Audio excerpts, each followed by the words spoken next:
Oke. Ya. Jadi saudara, firman Tuhan untuk kita hari ini adalah membangun diri kita sendiri dalam berdasarkan iman yang paling suci, saudara. Ya, kita akan baca dulu ayat ini. Saya bacakan dari Yudas pasal 1 ayat yang ke-20. Akan tetapi kamu saudara-saudaraku yang kekasih, bangunlah dirimu sendiri di atas dasar imanmu yang paling suci, dan berdoalah dalam Roh Kudus. Ini jelas, saudara. Bangun diri kita masing-masing di atas dasar iman yang paling suci.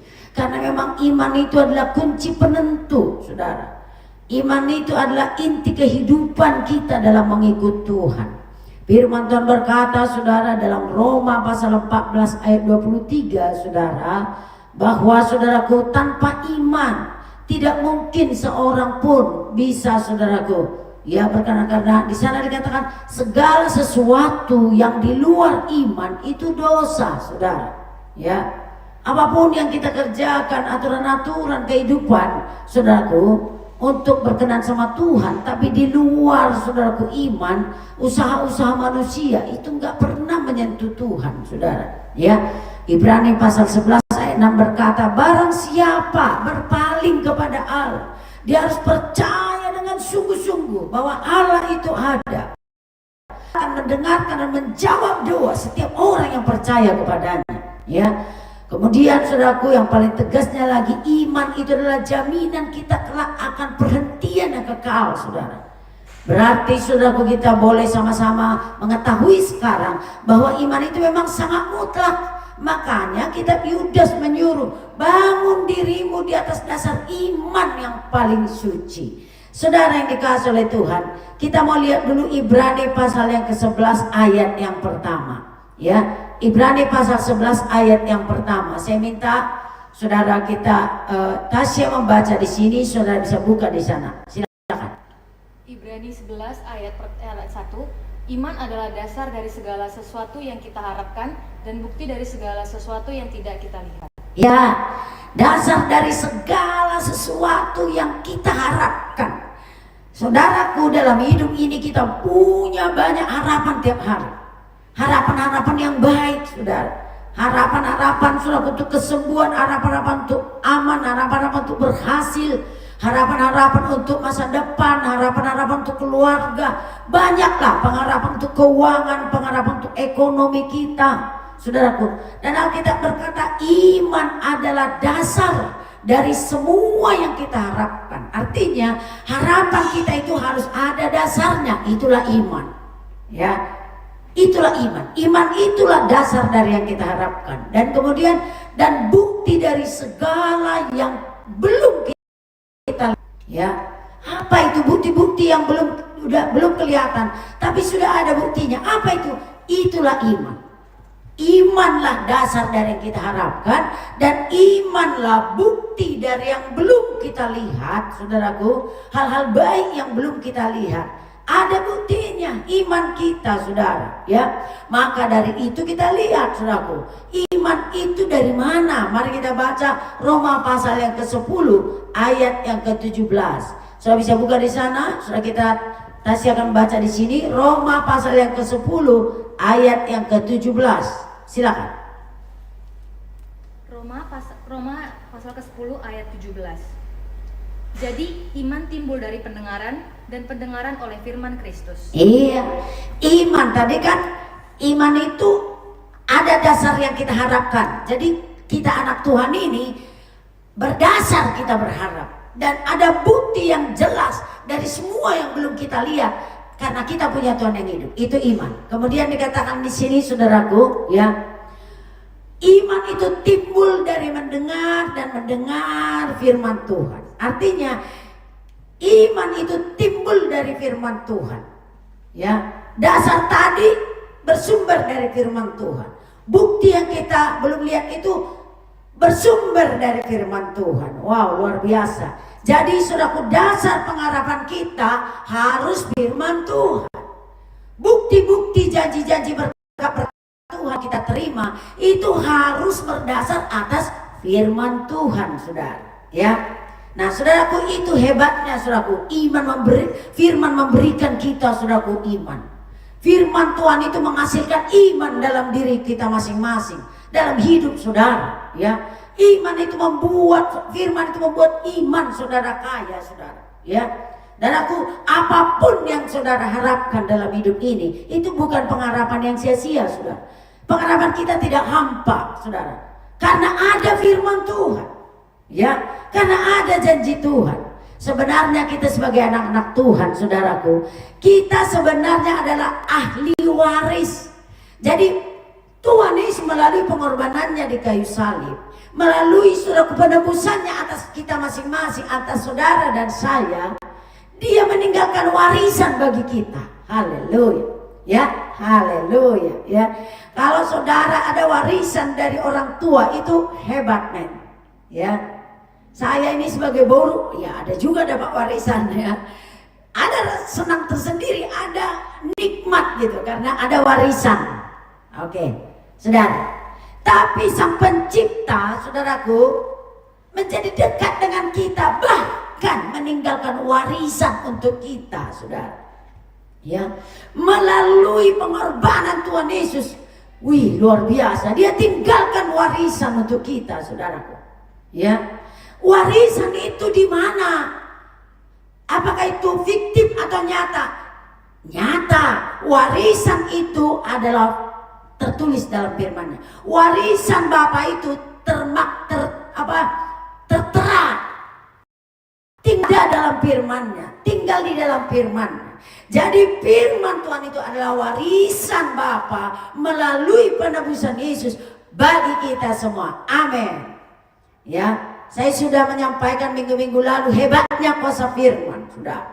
Ya, ketika Tuhan berfirman, jadilah terang, kan jadi. Itu hebatnya firman.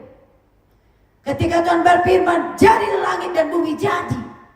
Ketika Tuhan berfirman kepada Lazarus yang sudah mati 4 hari, keluar Lazarus, keluar, saudara. Ya. Ketika Tuhan berfirman kepada Abraham, kau akan memiliki seorang anak menjadi ahli warismu. Meskipun sudah tua, meskipun sudah mandul, meskipun sudah 100 tahun, tapi karena sudah ada firman, itu warisan Tuhan bagi manusia, terlebih-lebih bagi kita anak-anaknya. Haleluya, ya. Aminkan dalam saudara hari ini. Katakan kepada kiri kananmu hari ini, ya, saya adalah ahli waris kerajaan sorga. Haleluya. Iya, saudaraku, ya. Saudara mendengar, saya melihat bintang di sini. Kedengaran? Tolong angkat tangan bintang kalau memang kedengaran. Oke, saudaraku, ya. Jadi kita semua ada warisan dari Sang Pencipta. Siapa saudara dan saya memiliki warisan dari orang-orang hebat pun belum tentu kita bisa. Tapi Tuhan melihat kita spesial, luar biasa, saudara. Makanya Tuhan memanggil saudara, Tuhan membasuh hidupmu dengan darahnya, Tuhan melayakkan kita, Tuhan menyucikan kita. Dan Alkitab berkata kita diangkat menjadi ahli warisnya. Haleluya. Kita membaca Roma 8 ayat yang ke-17. Roma 8 ayat yang ke-17, saya minta saudara kita David Samuel membaca di sini, saudara bisa buka di sana. Roma 8 ayat yang ke-17, silakan. Roma 8 ayat 17. Dan jika kita adalah anak, maka kita juga adalah ahli waris. Maksudnya orang-orang yang berhak menerima janji-janji Allah, yang akan menerimanya bersama-sama dengan Kristus, yaitu jika kita menderita bersama-sama dengan Dia, supaya kita juga dipermuliakan bersama-sama dengan Dia. Yes, luar biasa. Saya lihat ini. Jadi karena kita sudah anak, halo saudara-saudaraku yang hari ini mendengar firman Tuhan ini, saudara adalah anak Sang Pencipta, ya. Karena penebusan Tuhan Yesus, saudara adalah anak dari Sang Pencipta dalam Tuhan Yesus. Dan saudara sebagai anak adalah ahli waris. Dikatakan tadi yang dibaca oleh saudara kita David, maksudnya kita sebagai ahli waris, maksudnya adalah orang-orang yang berhak menerima kegenapan janji-janji Tuhan. Amin. Ya, kita sudah melihat saudaraku, Abraham itu menjadi bapak orang percaya, bahkan anaknya bisa lahir di masa tidak mungkin karena Allah berjanji. Haleluya. Karena janji Tuhan, saudara. Ya. Demikian sekarang Alkitab saudara penuh dengan janji-janji Tuhan. Dan saudara ahli warisnya. Ya, ahli warisnya. Dan semuanya itu bisa jadi, saudaraku, ya. Itu harus diubah dulu menjadi iman bagi kita. Ya. Janji-janji Tuhan itu kita terima dulu melalui iman. Iman percaya, saudaraku.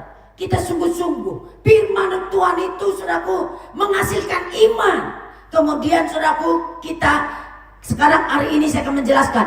Setelah kita terima janji-janji Tuhan tiap-tiap hari, warisan kita dari Tuhan, apalagi yang harus kita perbuat supaya iman kita terbangun di atas dasar yang paling suci, saudara. Karena sekarang iman itu bisa goyah, apalagi akhir zaman yang sukar ini. Banyak orang, saudara, goyah imannya, digoncang oleh dosa, saudara, digoncang oleh arus dunia ini, saudara, digoncang oleh tipu daya iblis, digoncang oleh daya tarik, saudara, akan daging duniawi. Ya, tapi mari kita tetap mau bangun hidup kita. Iman kita tetap harus yang paling suci. Apa yang harus kita lakukan, saudara? Ya, darah yang dikasih oleh Tuhan nomor satu sangat penting. Supaya iman kita itu tetap terbangun di atas dasar yang paling suci. Supaya iman kita tetap suci, tidak ternodai. Tiap hari kita harus memang mengalami pertobatan. Mari kita baca saudara Markus 1 ayat yang ke-15. Nanti saya minta saudara kita David akan baca. Saudara buka Markus pasal 1 ayat yang ke-15. Ini syarat supaya saudara iman saudara suci, tidak ternodai, tidak kabur, tidak menjadi abu-abu. Silakan saudara David baca Markus 1:15. Katanya, waktunya telah genap, kerajaan Allah sudah dekat. Bertobatlah dan percayalah kepada Injil. Yes, ya. Jadi dikatakan di sana bertobatlah, baru bisa muncul iman. Percayalah kepada Injil. Diawali dengan harus ada pertobatan tiap-tiap hari. Minggu-minggu lalu saya sudah sampaikan, tiap-tiap hari harus ada yang kita ubah dalam hidup ini. Kita harus terus-menerus mengalami pembaharuan. Jangan tetap sama, jangan tidak berubah. Karena di mana ada pertobatan, di situ akan bisa tumbuh iman yang suci. Ya, iman yang timbul dari firman Tuhan itu akan hidup dia, saudaraku. Ya, semakin kita bertobat, firman itu akan tinggal dalam kita, saudara. Firman itu akan penuh dengan pengurapan Tuhan dalam kita. Jadi untuk bisa membangun iman kita yang paling suci, salah satu diantaranya tiap hari harus ada pertobatan. Ya, tentu saudara kita sebagai manusia, saudaraku, selalu masih ada hal-hal yang perlu diubah. Maka tiap hari bertobat, saudara. Pemarah jangan tetap marah, pembenci jangan tetap benci, yang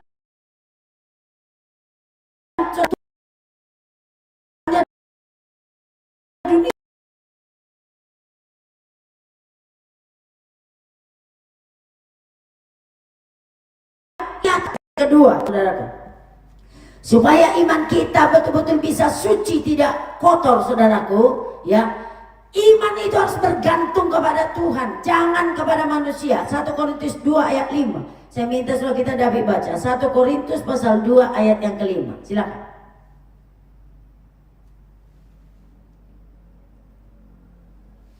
1 Korintus pasal 2 ayat 5. 1 Korintus pasal yang kedua ayat yang ke-5. Supaya iman kamu jangan bergantung pada hikmat manusia, tetapi pada kekuatan Allah. Yes, jadi saudaraku, kita sebagai anak Tuhan, jangan letakkan imanmu kepada manusia. Puji Tuhan hari ini, iman saudara kepada Tuhan nyata terbukti. Iman saudara bukan kepada kami. Ya, Tuhan berkata jangan letakkan imanmu kepada manusia. Ya, karena siapapun manusia akan berakhir. Ya, maka orang yang meletakkan imannya kepada manusia, imannya pun akan berakhir. Ya, maka Tuhan berkata, biarlah imanmu kepada Tuhan, kepada Allah. Caranya bagaimana? Kepada firman Tuhan. Ya, iman kita sebagai anak Tuhan itu kepada firman Tuhan, saudara. Ya, jangan kepada manusia, nanti kita kecewa. Itu dosa. Meletakkan iman pengharapan kepada manusia itu dosa, saudara. Dalam Yeremia pasal 17 dikatakan, terkutuk orang yang mengandalkan manusia, yang meletakkan pengharapannya kepada manusia.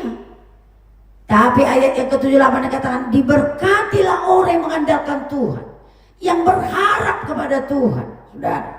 Ya, jadi saudaraku, supaya iman saya tidak ternodai, tidak goncang, bahkan tidak runtuh, letakkan imanmu kepada Tuhan. Artinya letakkan imanmu kepada firman. Jangan lupa, saya ulangi, firman itulah warisanmu dari Sang Pencipta. Ya, ketika firman itu kau imani sungguh-sungguh, itu akan memberkati hidupmu, itu akan jadi kepadamu. Selanjutnya, bagaimana caranya supaya iman kita terbangun di atas dasar yang sangat kokoh dan suci? Ya, iman itu harus dikerjakan. 1 Tesalonika 1 ayat yang ketiga. 1 Tesalonika 1 ayat yang ketiga. Saya minta saudara kita David membaca. 1 Tesalonika 1 ayat yang ketiga. Sebab kami selalu mengingat pekerjaan imanmu, Yes. usaha kasihmu, dan ketekunan pengharapanmu kepada Tuhan kita Yesus Kristus di hadapan Allah dan Bapa kita. Yes, usaha imanmu. Iman memang harus dilakukan, saudara.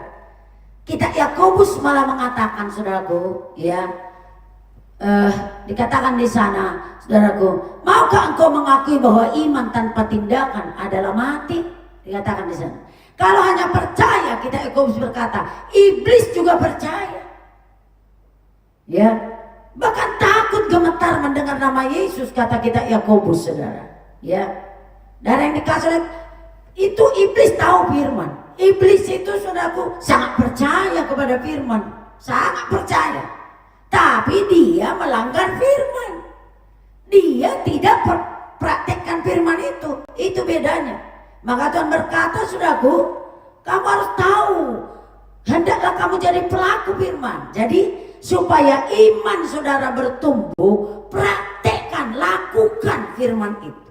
Misalnya, contoh, mengampuni, contoh, ya, dipraktekkan, saudara. Misalnya contoh lain lagi, berdoa mendahulukan Tuhan, bersekutu dengan Tuhan. Alkitab berkata berjaga-jaga, berdoa, praktekkan, saudara.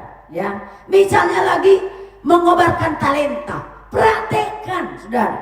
Ya, saudaraku, ada satu contoh, ya, saudaraku, yang diajarkan, dikatakan oleh pengajar iman, guru iman Frederick Price. Sebagian besar saudara sudah tahu, tapi saya ulangi bagi yang belum tahu. Satu waktu ada satu keluarga, seorang ibunya sakit, saudara. Sakit, makin lemah, makin lemah, makin lemah. Kemudian dibawa ke dokter. Sampai di dokter, saudaraku, ketemu dokter, saudaraku diperiksa, dicek, kemudian ditentukanlah ini vonisnya. Ibu ini sakit karena kurang makan. Ya, kalau ibu makan, ibu akan sehat. Kalau ibu makan, ibu akan sembuh. Lalu mereka pulang, saudara, ke rumah karena obatnya makan. Kemudian si ibu ini berkata, iya, saya percaya kalau saya makan, saya pasti sembuh. Mama percaya tadi diulang dokter, kata anaknya dengan suaminya. Iya, saya percaya kalau saya makan, saya pasti sembuh. Lalu saudara, diambil nasi, lauk pauk, dibawa ke kamar. Ya, dikasih sama mamanya. Lalu mama kan percaya kan? Makanlah sekarang, mamanya bilang, iya, saya percaya kalau saya makan, saya pasti sembuh. Ya, kemudian saudara, anaknya bilang, oke, makanlah ma. Dia makin lemah, dia bilang, iya, percaya kalau saya makan, saya pasti sembuh. Iya, makanlah sekarang, cepat makan, mama udah makin lemah. Dia bilang, ya, saya percaya Kalau saya makan, saya pasti berhenti bernapas. Itu namanya mati dalam kepercayaan. Ya, dia percaya tapi dia tidak lakukan. Saudara percaya berkat Tuhan bagi saudara? Salah satu di antaranya, ampuni musuhmu, ampuni orang yang bersalah kepadamu. Salah satu berkat Tuhan bagi saudara yang saudara harapkan terwujud, firman Tuhan berkata, bukan kamu yang memilih aku, tapi aku memilih kamu dan menetapkan kamu supaya kamu pergi dan menghasilkan buah, supaya apapun yang kau minta kepada Bapa dalam namaku akan diberikan kepadamu. Ya, jadi saudaraku, kita sudah tahu jangan seperti ibu tadi, dia mati dalam kepercayaan. Karena iman itu memang seperti satu mata uang logam. Kita di Indonesia ada mata uang logam kan, misalnya 500. Itu saudaraku, separuh itu mungkin gambar burung nuri, separuh lagi kan ada. Percaya separuh itu satu gambar sebelah, tapi separuh lagi itu bertindak. Supaya iman saudara menjadi suci dan tidak tumbang di zaman yang sukar ini, tidak tawar di zaman pencobaan ini, supaya iman saudara tidak menjadi abu-abu, supaya saudara tidak gagal dalam iman.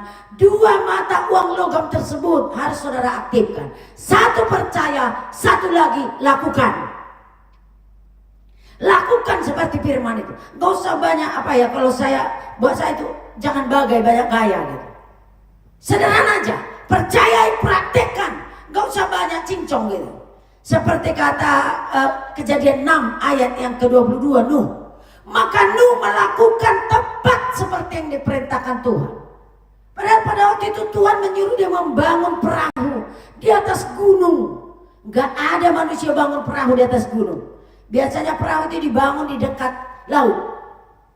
Ya, namanya perahu. Pasti orang membangun di tepi sungai. Tapi Nuh disuruh Tuhan membangun perahu di mana? Di atas bukit. Tapi Nuh nggak banyak cincong, Nuh nggak banyak kritik. Kejadian 6 ayat 22 berkata, maka Nuh melakukan tepat saja. Begitu orang beriman. Saudara tahu firman, lakukan saja tepat seperti itu, maka imanmu akan terbangun di atas dasar yang paling suci. Ya, engkau akan kuat badai apapun yang akan terjadi di akhir zaman ini. Engkau akan kuat ketika datang ujian badai, lewat suamimu, lewat teman-temanmu, lewat keluargamu, lewat keuanganmu, lewat roh belalang pelahap, lewat serangan iblis. Engkau bisa strong. Kalau saudaraku, engkau pelaku firman, praktekkan.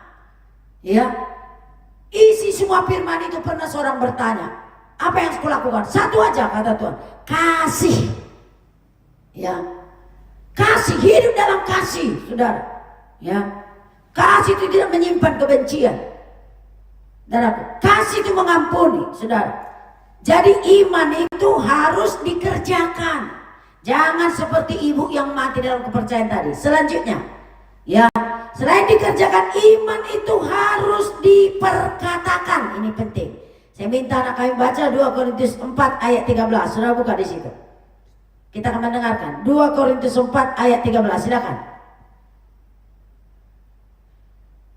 2 Korintus 4 ayat 13. Namun karena kami memiliki roh iman yang sama, seperti ada tertulis, aku percaya, sebab itu aku berkata-kata. Maka kami juga percaya, dan sebab itu kami juga berkata-kata. Iya, sekali lagi, soal kita baca dan saudara di situ ikut membaca ya. 2 Korintus 4 ayat 13, 1 deh ya.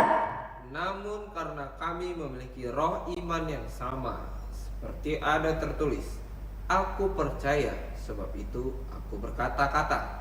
Maka kami juga percaya, dan sebab itu kami juga berkata-kata. Yes, luar biasa. Jadi iman itu harus diperkatakan ya. Karena kami percaya, maka kami berkata-kata. Tadi di awal saya bilang iman itu sumbernya dari firman. Ya, kita harus terus mengisi saudara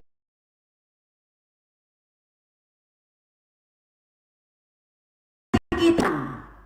Ya, saudaraku, kadang-kadang orang di luar-luar sana lah ya, waktunya habis untuk yang tidak firman. Bejana hatinya kosong dari firman, saudara. Ya, nggak ada waktu dia mengisi bejana hatinya dari sumber iman, sehingga saudaraku hidupnya pun tidak beriman. Ya, saudaraku, ucapannya pun miskin lah saudaraku dari perkataan iman. Padahal dikatakan tadi, karena kami punya roh iman yang sama-sama. Sebab ada tertulis, ya, karena kami percaya maka kami berkata-kata, saudara. Jadi saudara harus memperkatakan apa? Bukan yang kalah-kalah. Saudara harus memperkatakan apa? Bukan kemarahan, kebencian, bukan dunia duniawi. Yang saudara harus perkatakan apa? Firman, yaitu iman saudara. Iman itu harus diperkatakan. Iman itu bersumber dari firman Tuhan. Jadi firman yang saudara isi harus saudara perkatakan. Memang saudara, ini sangat penting. Sebab Alkitab berkata, hidup mati seseorang ditentukan oleh ucapan. Saudara, ya, setan nggak tahu apa isi hati saudara. Ya, iblis nggak tahu apa isi hati saudara. Tapi ketika saudara mengucap kalah, iblis bisa mendatangkan kekalahan. Ketika saudara mengucap putus asa, panik, kebencian, iblis akan mendatangkannya, saudara. Maka Tuhan berkata, ucapkan yang kau percayai, yaitu iman, firman Tuhan. Maka firman Tuhan berkata, Yesaya 1 ayat 8, saudara. Apa dikatakan sana? Janganlah hendaknya kamu lupa memperkatakan kitab Taurat ini, tapi renungkanlah itu siang malam. Hai umat Tuhan, saudara-saudaraku, ya, yang mendengar firman Tuhan hari ini, ya, yang terpenting dalam hidupmu tiap hari adalah mengisi bejana hidupmu dengan iman. Ini masa pencobaan, ini zaman pengujian, saudara. Ini zaman goncangan, saudara. Ya, iblis bertambah banyak menyerang manusia, cobaan, kekuatan dosa, saudaraku, masalah ekonomi, krisis bertambah banyak di dunia ini. Tapi Alkitab berkata, jangan lupa memperkatakan kitab Taurat ini, tapi renungkan itu siang dan malam, supaya kau bertindak berhati-hati sesuai dengan yang tertulis di dalamnya. Sebab dengan demikian engkau akan beruntung, perjalananmu akan beruntung, engkau akan berhasil. No matter what, tidak masalah. Sekrisis apapun dunia ini, bagi orang beriman ada jaminan. Ya, engkau ahli waris loh, ahli waris Sang Pencipta loh. Dan warisan itu ada dalam firman-Nya. Dan kalau itu sudah menjadi iman bagimu, kau praktekkan dan kau perkatakan dalam kesetiaan, itu akan mengubah seluruh hidupmu. Haleluya. Haleluya, saudara. Ya, itu akan mengubah, saudaraku, nasibmu. Itu akan mengubah kesukaranmu, saudara. Yes, itu akan menyembuhkan bagian-bagian tubuhmu yang sakit. Itu akan memberikan apa yang tidak pernah dilihat oleh mata. Apa yang tak pernah dilihat mata, nggak pernah kau pikirkan. Firman itu saja yang bisa memberikan itu. Hanya firman yang bisa menyediakan yang belum pernah kau pikirkan, yang tidak mungkin bagimu. Itu hanya firman yang sanggup. Manusia belum tentu, manusia gak bisa, tapi firman bisa, karena firman adalah Tuhan, dan firman itu adalah sumber iman. Jadi ubah perkataanmu, saudara-saudaraku, bapak-bapak, ibu-ibu. Mari saudaraku, ubah perkataanmu tentang keluargamu, tentang hari besokmu, tentang situasi kondisimu, tentang perjalanan hidupmu, tentang pekerjaanmu. Ubah perkataanmu dengan janji-janji Tuhan, itu warisanmu. Ya, jangan gak sadar. Jangan seperti anak sulung itu, anak bungsu itu, meski dia penjahat, dia lebih sadar dia ahli waris. Udah jahat dia, udah tumbang, lagi dia ke rumah bapaknya, karena dia sadar. Padahal udah dihabiskan semua loh. Warisannya sebenarnya udah dihabiskan, cuma dia tahu aku tetap anak bapak. Dia tetap, walaupun habis pasti bapak balik lagi hatinya. Ya, dia lebih sadar dia ahli waris. Beda dengan abangnya anak sulung. Tiap hari dia bersama Bapa, tapi dia tidak sadar dia ahli waris. Ya, jadi dia aku baik-baik kerja di sini tapi nggak kau kasih apa-apa gitu kan bapaknya. Dan bapaknya bilang, kenapa kau tidak percaya? Bukankah semua ini milikmu juga? Yes, melalui penebusan Tuhan Yesus, persediaan yang ada di surga itu warisanmu, itu milikmu. Haleluya. Tidak ada kebutuhan yang tidak ada di surga. Apapun itu, whatever, apapun itu, semua yang kau rindukan ada di surga. Say amen. Ya, itu ada di surga, saudara. Tidak ada istilah bagi yang kau anak Tuhan patah arang, putus asa, putus pengharapan. No, itu hanya milik anak Tuhan yang mirip anak sulung tersebut.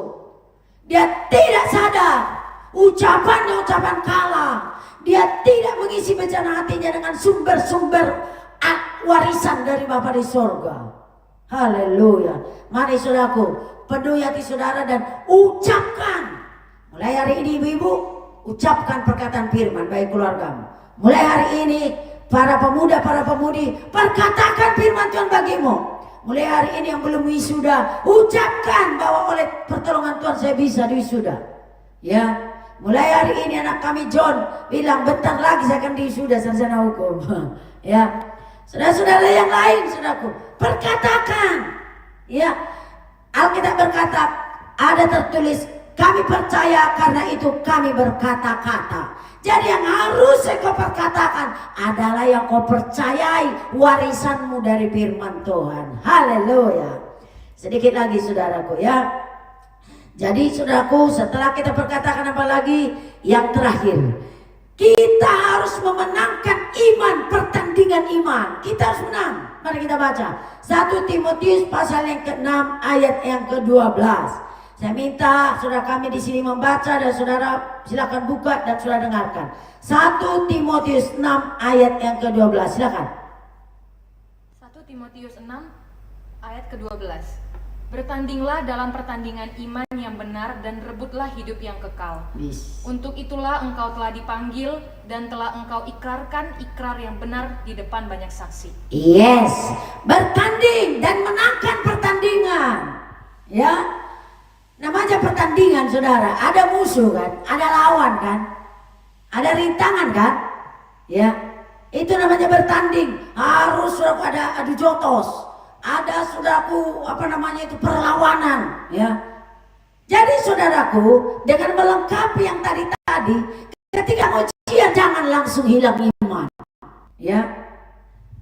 Bertanding, tetap stay dalam iman itu, tetap perkatakan iman, tetap praktekkan firman, tetap bersukacita, tetap timbal lagi iman yang baru saudaraku, tetap yakini firman Tuhan, perkatakan firman Tuhan.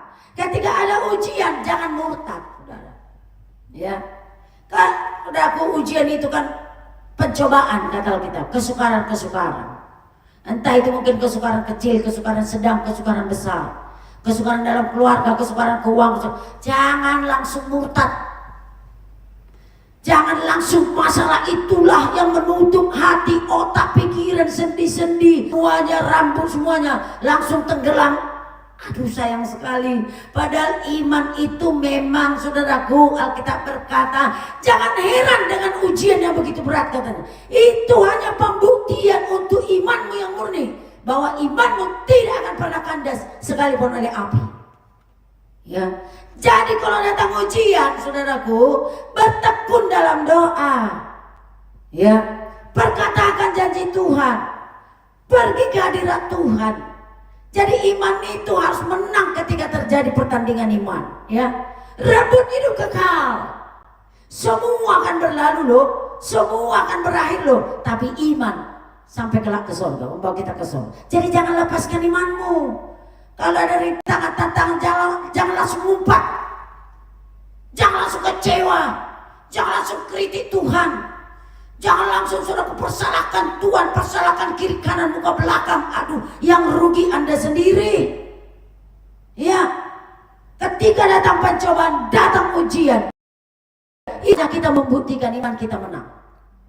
Ya, karena dalam 1 Yohanes 5 sedikit lagi. Kita akan tutup sebentar lagi. 1 Yohanes pasal yang kelima.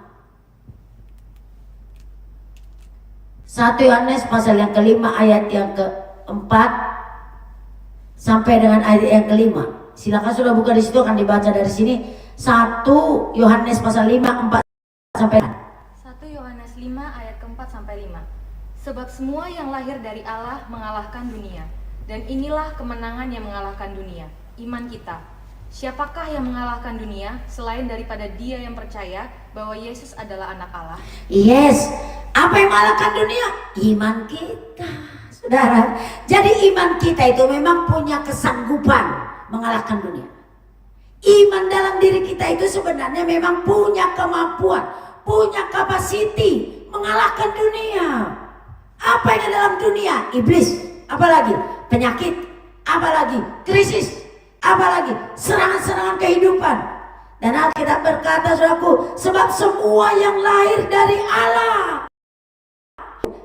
Siapa yang lahir dari Allah? Saudara dan saya yang sudah ditebus Tuhan Yesus. Haleluya. Saya mau melihat dari sini semua saudara tepuk tangan buat Yesus. Haleluya. Haleluya, haleluya, haleluya. Haleluya ya. Saudara anak-anak Allah, sebab semua yang lahir dari Allah mengalahkan dunia. Justru saudara yang bisa mengalahkan dunia. Apa itu? Iman saudara. Haleluya. Imanmu punya power mengalahkan dunia, punya kapasitas untuk mengalahkan dunia. Ya, sebab siapakah yang bisa mengalahkan dunia? Iman kita. Siapakah yang mengalahkan dunia selain daripada dia yang percaya bahwa Yesus adalah anak Allah? Jadi engkau yang percaya Yesus adalah anak Allah, saudaraku, engkau sudah punya warisan, yaitu firman Tuhan, janji-janji Tuhan. Di dalam firman, dalam janji-janji Tuhan itu ada kuasa, ada power yang bisa mengalahkan duniamu, kejahatan, yang bisa mengalahkan penyakit, yang bisa menghancurkan ketakutanmu. Ya, di dalam warisan itu ada power, ada kuasa.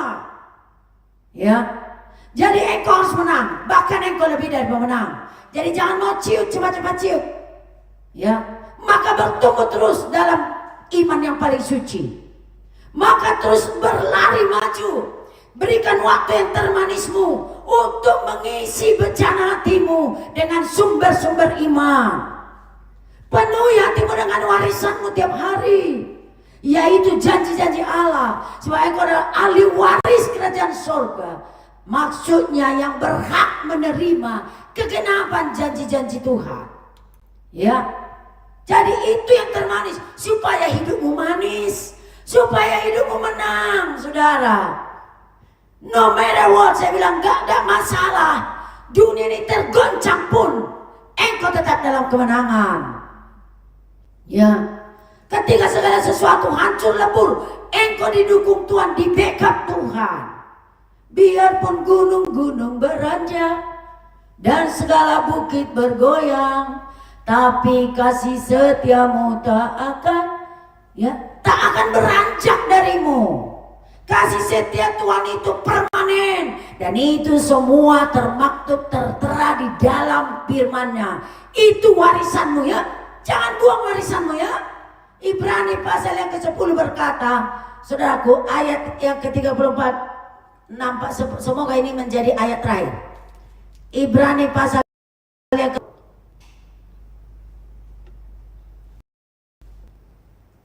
ayat yang ke-35 sampai 36. Setelah itu kita akan berdoa. Ibrani pasal yang ke-10 ayat 35 sampai 36. Ibrani pasal ke-10 ayat 35 sampai 36. Sebab itu janganlah kamu melepaskan kepercayaanmu, karena besar upah yang menantinya. Sebab kamu memerlukan ketekunan, supaya sesudah kamu melakukan kehendak Allah, kamu memperoleh apa yang dijanjikan itu. Yes. Firman Tuhan ini jelas, it's so clear. Dikatakan di sana, jangan lepaskan imanmu, sebab engkau membutuhkan ketekunan, bertekun. Ada ujian, ada kehendak Allah yang harus kau lakukan. Ketika datang kesukaran, kesulitan, ada kehendak Allah yang perlu kau lakukan di situ. Jangan cepat-cepat murtad, jangan cepat-cepat tinggalkan kecewa sama Tuhan, saudara. Ya, jangan lepaskan iman. Sebab engkau memerlukan ketekunan, supaya sesudah engkau selesai melakukan kehendak Allah di tengah-tengah kesukaran itu, kau akan menerima upahmu. Ya, jadi saudaraku, menanglah dalam pertandingan iman. Ya, demikian saudaraku firman Tuhan hari ini. Saudaraku, biarlah ini menjadi berkat bagi kita. Mari kita berdoa. Terima kasih Tuhan, kami sangat bersyukur kepadamu Tuhan untuk firman-Mu hari ini, supaya kami membangun diri kami di atas dasar iman yang paling suci Tuhan. Terlebih-lebih di masa penggoncangan sekarang ini, di hari-hari pengujian, di hari-hari kesukaran dalam dunia ini, banyak kesulitan, banyak peperangan rohani terjadi. Biarlah kami semua anak-anak-Mu ya Tuhan, membangun hidup kami di atas dasar iman yang paling suci Tuhan, supaya kami tidak ternodai dan tidak lemah. Kami tidak melepaskan iman kami, dan kami terus makan iman kami. Kami tulus menjadi pelaku-pelaku firman ya Tuhan. Terima kasih Tuhan, Engkau tolong kami semua umat-Mu. Engkau pulihkan kami semua, basuh semua dengan darah-Mu. Lepas bebas dalam nama Yesus dari setiap roh duniawi, dari setiap pilihan-pilihan yang melenceng dari firman Tuhan. Kami semua lepas bebas, kami semua kembali kepada jalan-jalan Tuhan. Berkat rohani, materi, jasmani turun bagi kami hari ini. Terima kasih Allah, serahkan semua sidang umat-Mu di kota Medan Tuhan, dalam pertolongan-Mu, dalam berkat-Mu. Kami semua maju, kami semua berkelimpahan, kami semua bermultiplikasi. Kami kobarkan karunia talenta kami semua menjadi berkat. Terpujilah nama-Mu, dan kami percaya sekalian yang ditambahkan bagi kami. Kami bersyukur dalam nama Tuhan Yesus Kristus kami berdoa. Amin. Tuhan Yesus memberkati. Saya serahkan kepada saudara kita Joyce melanjutkannya, dan nanti bagi saudara yang ada di daerah segera kembali kepada